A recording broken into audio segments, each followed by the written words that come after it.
Sir Prasad ఇప్పుడు గారు ప్రసాద్ గారు ఏదైతే బీజేపీ నేత మాట్లాడినటువంటి మాటల అంటే ఒక కేంద్ర మంత్రి కిషన్ రెడ్డి గారు మాట్లాడిన మాట ఏదైతే కులగణనకు సంబంధించి 42% ఒకవేళ బీసీ రిజర్వేషన్ ఒకవేళ అయితే గనక ముస్లింకు సంబంధించి మాత్రమే బాగుపడతారు అని అంటే ముస్లింలను ఒక వివక్షగా చూపెడుతున్నారా? మరి ఇందులో బీసీల కులాలకు సంబంధించి ఈ ముస్లింలలో కొన్ని నాకు తెలిసిన వరకైతే బీసీఈలో దూదేకుల, లబ్దారో, పింజరా, మార్క్ భాష, పకీరు వంటి కులాలు ఉన్నాయి. అంటే వీళ్ళంతా కూడా బడుగు బలహీన వర్గాలకు చెందిన వారిగానే గుర్తింపబడ్డారు. వాళ్ళు బీసీలలో చేర్చారు అప్పటి జాబితాలో సుమారుగా 80 సంవత్సరాల క్రితం. అంటే వాళ్ళకు పట్టా పాస్బుక్ లాగానే వాళ్ళకి కూడా కుల సంబంధించిన సర్టిఫికెట్ కూడా ఉంది. ఈ నేపథ్యంలో ఇప్పుడు తుర్కు అంటే ముస్లింలను అంటే వివక్ష చూపెట్టి ఒక ముస్లింలను అంటే ఈ రకంగా చూపెడతా ఉంటే అంటే బీజేపీ ముస్లింలకు వివాదపదంగా ఉండదనుకోవాలా, లేకుంటే ఈ మొత్తం బీసీల వ్యవస్థతో 42% బీసీలకు మేము సపోర్ట్ అని చెప్తుందా? ఏ రకంగా చూడాలి దీన్ని? కిషన్ రెడ్డి ఎవరండి? ఆయన స్థాయి ఏంటండి? కేబినెట్ లో ఇక్కడ బీసీ రిజర్వేషన్ లేదా ఎస్టీ రిజర్వేషన్ ఏ ప్రాతిపదికన ఒక రాష్ట్రానికి ఒక మినిస్టర్ తగలెట్టాలి కాబట్టి ఇక్కడ తగలెట్టారు తప్ప దేశంలో ఆయన వల్ల ఎవరికైనా ఉపయోగం ఉందంటే ఎవడో నమ్మితే చెప్పనండి. ఈ ప్యానల్లో ఉన్న నాకైతే నమ్మకం లేదు. అతనితో ఏటీ కాదు. ఆయన ఎవడండి మాట్లాడడానికి? ఫస్ట్ థింగ్, రెండు విషయాలు. రెండు నేషనల్ పార్టీలు, ఒకటి కాంగ్రెస్ తీసుకోండి, ఒకటి బీజేపీ తీసుకోండి. ఇలా శక్తిశుద్ధి ఎలా గడిచిందో ప్రజలు తెలుసుకోమని. ఫస్ట్ 1979లో మండల కమిషన్ వేసింది ఆనాటి మహానుభావుడు మొరార్జీ దేశాయ్. నిజమైన బీజేపీ అది, మీరు జాగ్రత్తగా గమనించండి. తర్వాత ఇందిరాగాంధీ గారు, తర్వాత రాజీవ్ గాంధీ గారు ఇద్దరు ప్రభుత్వాలు మండల కమిషన్ సభకు నమస్కారం. తర్వాత అసలు దేశాన్ని పూర్తిగా మట్టి కనిపించడానికి వచ్చిన విపి సింగ్ కూడా ఉన్నాడు. ఎందుకు వచ్చాడో తెలీదు. ఇద్దరు బీజేపీకి కాంగ్రెస్ కి చేతకాక నిదానం పెట్టిన పాపానికి దేశాన్ని భ్రష్టు పట్టిస్తే మళ్ళీ మహానుభావుడు పివి నరసింహరావు గారు, మన్మోహన్ సింగ్ గారు ధర్మం అని దేశం గాడిలో పడింది. ఆయన చేసిన ఒక దాష్టికం ఏంటంటే, దాష్టికం కాదు పనికొచ్చిన పని అంటారు. 1980లో మండల కమిషన్ ఇంప్లిమెంట్ చేయమన్నారు. అప్పుడు దేశవ్యాప్తంగా విద్యార్థులు మండల్ గో బ్యాక్ అనుకుని రిజర్వేషన్ పెడితే చచ్చిపోతాం, ఆత్మాహతులు, నానా సేదారమై ఎక్కడ వేసిన గొంగలే అక్కడే. ఇది పక్క తీద్దాం కాసేపు, ఎందుకంటే ఇది రాజకీయ పార్టీలు, నేషనల్ పార్టీల చిత్తశుద్ధి గురించి.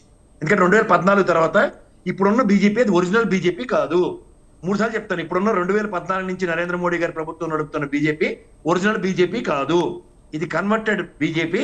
వీళ్ళ ద్వంద్వ విధానాలు, వీళ్ళ విధి విధానాలు స్వార్థ విధానాలు, ఓన్లీ అదానీ అంబానీ విధానాలు అంటారు ఇట్లా. ఇది దేశ ప్రయోజనాలు ఎక్కడికి పరిరక్షించబడవు. అందులో కిషన్ రెడ్డి లాంటి వాళ్ళు ఆటలో అరటిపండి లాంటి వాళ్ళు, అంతకన్నా ఇంకేం లేదు. రెండో విషయం మీకు ఇక్కడ గమనించవలసింది ఏంటంటే 1980లోనే ఇంప్లిమెంట్ చేయమన్న విపి సింగ్, అసలు ఏమీ తెలియని విపి సింగ్ చెప్పిన దాంట్లోనే కేవలం గవర్నమెంట్ సెక్టర్ లో 5% రిజర్వేషన్స్ మాత్రమే అమలు అవుతున్నాయి. ఇన్ఫాక్ట్ మీరు చెప్పిన ఇందాక బీసీలో ఆ ముస్లిం కమ్యూనిటీలు అనుకోండి, ఏవైనా అనుకోండి, పేరుకి మాత్రమే. ఆంధ్రప్రదేశ్ లో దూదేకులాలు మనకన్నా శుభ్రమైన తెలుగు మాట్లాడతారు, వాళ్ళకి హిందీ సరిగ్గా మీరు తీసుకొని కావాలంటే.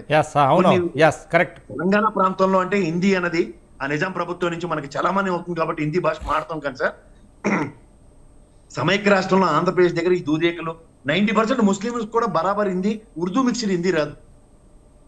ఇది కొంచెం చార్మినార్ హిందీ తప్ప ఇంకోటి రాదు. అలాంటిది మీరు నమ్మరండి, 52% ఏది ఆ రోజుల్లోనే వీళ్ళందరి కోసం గవర్నమెంట్ సెక్టర్ లోనే, అప్పుడు ఎంత ప్రైవేట్ సెక్టర్ లేదు కదా, విపి సింగ్ తర్వాతే కదా ఆ మహానుభావుడు మన్మోహన్ సింగ్ గారు వచ్చి, పివి నరసింహరావు గారు వచ్చి ఈ గ్లోబలైజేషన్ ప్రైవేట్ సెక్టర్ వచ్చింది. గవర్నమెంట్ సెక్టర్ లో వీటికి ప్రయారిటైజేషన్ 52% ఇవ్వను. కానీ వీళ్ళు ఎట్టి పరిస్థితుల్లో ఓన్లీ కర్ణాటక రాష్ట్రం ఒకటేనండి. అది కూడా ఎప్పుడు తెలుసా సార్, 1980లో కర్ణాటక 48% ఇంప్లిమెంట్ చేసింది sir. That is the only miracle in the total history of BC reservations implementations. తర్వాత ఎవడి గేమ్ ఆడుతున్నారు ఇక్కడ రాష్ట్రాల్లో. ఇది ఫెడరల్ సిస్టమ్. ఇవాళ తెలంగాణలో టాప్ ప్రయారిటీ రేవంత్ రెడ్డి గారి వాళ్ళ కష్టమో నిష్ఠూరమో బీసీ కులగణన జరిగింది. ఆన్ ప్రయారిటీ హెన్స్ ఫోర్త్ ఈ బీసీ కులగణన నేపథ్యంలో ఒక సర్టన్ పర్సెంటేజ్ కంక్లూజన్ కనబడి బీజేపీ ముస్లింల గురించి వాళ్ళ గురించి ఎలా ఏడుస్తాడో ఏడవమనండి. రాష్ట్రం ఏమీ కాదు, మన దౌర్భాగ్యానికి వాళ్ళు గెలుస్తున్నారు. ఇప్పుడు గెలవలేదో గెలిచారో కాంగ్రెస్ గవర్నమెంట్ ఇక్కడ ఉంది. వీళ్ళతో ఉన్న 8 మంది లోపల అపోజ్ చేసిన నిజమైన హిందూ రాజాసింగ్ అయినా వదులుకుంటారు, కానీ అలా ముస్లింలు పడి ఆడడం తప్ప వాళ్ళకి ఏ ఎజెండా ఉండదు. మనం ముస్లింల కోసం 4% దాంట్లో ఇంక్లూడ్ అయినా వీళ్ళు ఎంత తెలివి తక్కువగా ఆలోచిస్తుందంటే, ఆ నరేంద్ర మోడీ, అమిత్ షా తలుచుకుంటేనే కిషన్ రెడ్డికి టికెట్, దత్తాత్రేయ కడుపు కొట్టాలంటే దత్తాత్రేయ కడుపు కొట్టి టికెట్ వచ్చింది. ఎత్తిపోతల పథకం హిమాచల్ ప్రదేశ్ గవర్నర్. ఈ 75-80 ఏళ్ళు వీళ్ళకే రూల్స్ పట్టి తేలక మిగిలిన వాళ్ళకి వర్తించు, ఓన్లీ తెలంగాణ కాబట్టి. మీరు ఇది గమనించుకోండి. ఇక్కడ మీరు మాట్లాడే మాటలకి బీజేపీ కేంద్ర అధిష్టానం అలాగే కాంగ్రెస్ కేంద్ర అధిష్టానం టికెట్లు ఇస్తేనే ఎవరికైనా వస్తాయా? లేదంటే ఇక్కడ ముస్లింలు 4% వర్తించేసుకోవడం అందరికీ టికెట్లు వచ్చేస్తాయి. తెలుగు తక్కువతనం అంటారు అది. ఆ తెలుగు తక్కువతనాన్ని నమ్ముకుంటే మన జడ్డితనం అంటారు. ఎందుకంటే వాళ్ళ సెంట్రల్ పార్టీలు డిసైడ్ చేసి 4% ముస్లింలకు పెరిగిపోతాయట అంటే పెరిగిపోతే టికెట్లు ఇచ్చేది ఎవరు భయ్? మీ వల్లే కదా. మీకు తెలుగు పెద్ద హిందువులు కదా, ఊగిపోతారు కదా మీరు. మేము ఎవరు కానంటే మీరు ఒక్కలే హిందువులు కదా. కేవలం 2 రోజులు గ్యాప్కి వస్తుంది. శ్రీరామనవమి ఒకటి, హనుమాన్ జయంతి ఒకటి గ్యాప్కి వచ్చి 2 హిందూ దినాలు. ఈ 2 తప్ప ఇంక మిగిలినప్పుడు అవునో కాదో 2 సార్లు గిల్లుకుని వాళ్ళే చూసుకుంటారు. ఎందుకంటే ఎలక్షన్లు గెలవాలంటే ఎంఐఎం పార్టీ కావాలి ఎవరికి, మా కిషన్ రెడ్డి గారికి. వీళ్ళు రాజకీయాలు ఈ తెలంగాణలో ఎడ్డుమాలకోరు కాబట్టి వాళ్ళు ఓట్లు వేసారు. తెలుసుకోమనండి ఒకసారి. వాళ్ళతో ఏమీ కాదు. బండి సంజయ్ ఎప్పుడైతే తుఫాన్లో బండి, కారు, ఇల్లు నా వల్ల కాడు వచ్చిన భారతం ఇస్తానన్నా మోసపోయి మళ్ళీ వాళ్ళకి 8 సీట్లు కట్టబెట్టారంటే ఏం చేయాలి? ఆ బీఆర్ఎస్ వల్ల ఆ తపేల మొగాళ్ళని మార్చక గుదిబండల్లో మనకి రాష్ట్ర విభజన ముందు నుంచి 2 సార్లు ఏడ్చి తర్వాత ఇల్లే వచ్చిన పాపానికి 80 మంది మనకి నెత్తికొచ్చి బీఆర్ఎస్ పార్టీని శిక్షించారు. ఈ కాంగ్రెస్ పార్టీ రెడ్లందరూ ఏకతాటి మీదకి రాబట్టి గెలిచారు. అలా ఏమంటే ఎవరికి అనుమానం రాకుండా బీసీ ఇచ్చారు. డి శ్రీనివాస్ గారు కదా గతంలో రాజశేఖర రెడ్డి గారు ముఖ్యమంత్రి, డి శ్రీనివాస్ గారు వాళ్ళిద్దరు ద్వయంతో 2 సార్లు అధికారంలోకి వచ్చారు. జనం కొత్త రానుడే. హనుమంతరావు గారు లేరా పిసిసి అధ్యక్షుడు గతంలో? క్యాసీ ఫీల్లే చేసినట్టు. సార్ ఇవన్నీ మనం వింటుంటే సార్ ఈ మండల కమిషన్ ప్రవేశపెట్టింది బీజేపీ, ఇంప్లిమెంట్ చేద్దామన్నది కాంగ్రెస్. ఇప్పుడు మళ్ళీ కాంగ్రెస్ వాళ్ళు బీసీ రిజర్వేషన్ కావాలంటే ఎవర్రా మీరంతా? ఎక్కడి నుంచి వచ్చారా మీరంతా? నాకు అర్థం కాదు. ప్రాంతాల వారీగా ఒక ప్రాంత పరిరక్షకుడుగా రేవంత్ రెడ్డి కాంగ్రెస్ పార్టీ అధిష్టానం నిర్ణయించిన ముఖ్యమంత్రి అయినా ప్రాంతం మీద మమకారం ఉంది కాబట్టి డెసిషన్ తీసుకున్నాడు. కులగణం చేసి చూపించాడు. ఇది ఇలా ఉంది. ఈ అన్అవైలబుల్ సర్కమ్స్టాన్సెస్ లో, అన్అవైలబుల్ సర్కమ్స్టాన్సెస్ లో ఇలా ఇంప్లిమెంట్ చేయొచ్చని స్పాంటేనియస్ లోకల్ బాడీ ఎలక్షన్స్ లో డిక్లేర్ చేసేవాడు సార్. ఎవరు మల్లికార్జున ఖర్గే ఆయన కూడా ఈ 52% లోకి వచ్చే మనిషి అయినా కన్విన్స్ చేయండి సార్. వెళ్ళి కన్విన్స్ చేసి లాబింగ్ చేయండి. మీరు ఆల్రెడీ దీన్ని పైలట్ ప్రాజెక్ట్ కింద చేసాం. This will be set of example. Telangana role model అని చెప్తున్నారు కదా, ఇంప్లిమెంట్ ఇట్. ఎవరు కాదంటారు? ప్రభుత్వ రంగ ఉద్యోగ కల్పనలో ఇవాళ నుంచి 52% మండల కమిషన్ రికమెండేషన్ ప్రకారం చేస్తున్నాం అని చెప్పాను రేవంత్ రెడ్డిని. మేము మాట్లాడాం 4% ఇంక్లూడింగ్ ముస్లింలు కలపండి. ఎవరు అడుగుతారు? నేను చూస్తా.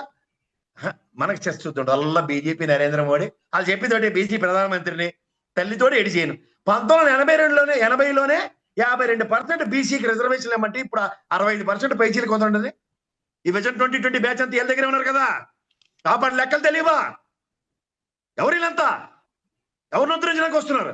ఇక్కడ పకోడీ కప్పులు చెప్పి కాలక్షేపం చేసి పోవడాక పోని మహానుభావుడు రాసిన రాజ్యాంగం ప్రకారం అప్లిఫ్ట్మెంట్ ఎన్హాన్స్ చేయడానికి మీకు డిస్కషన్స్ ఉన్నాయి కదా. ఆ రోజు 5% ఏమైనా రిజర్వేషన్ అయినా ఎందుకు ఎన్హాన్స్ చేసుకుని వస్తున్నారు మీరు? కారణం ఏంటంటే అది అప్లిఫ్ట్మెంట్ జరగలేదని. ఇవి తెలుసు. మళ్ళీ బీసీకి సంబంధించిన విషయంలో అణగారిన వ్యవస్థ. ఇవాళ ఓబీసీ రిజర్వేషన్ 10% అని పెద్ద డెసిషన్ మేకర్స్ కదా మీరు. ఇవాళ దేశాన్ని 3 రంగులు 3 బంగారాలు తిప్పుతున్నారు కదా మీరు. మరి ఏబీసీ రిజర్వేషన్ ఏ ప్రాతిపదికన ఇచ్చారు?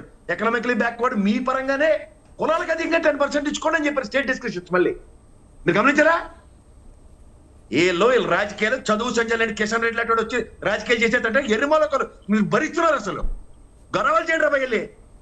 ఎవరన్నా మాట్లాడడానికి అసలు ఎందుకు ఏ ప్రతిభ మాట్లాడుతున్నావు అని రాష్ట్రానికి ఒక దమ్మిని తీసుకొచ్చిన పాపన పోలేదు. ఈరోజు నేషనల్ హైవేలు ఎన్ని రోడ్లు వచ్చాయి చూసారు? ఎవరికోసం రావు భయ్. పీపీఏ ప్రాజెక్టులు ఇవి, ప్రైవేట్ అండ్ పబ్లిక్ అండర్టేకింగ్ ఇవి. టోల్ గేట్లు టోల్ తీసుకొని కట్టుకొని వస్తున్నాం. ఈ దోపిడీల గురించి మాట్లాడి దమ్ము తీరం లేదు. ఎన్నాళ్ళకి బయటకు వచ్చి రాహుల్ గాంధీ మాట్లాడా? మీ నాన్నగారు మీ అమ్మమ్మ మా అమ్మగారు చేసిన పనులు చూడండి నొప్పాలే మాట్లాడండి. ఇప్పుడు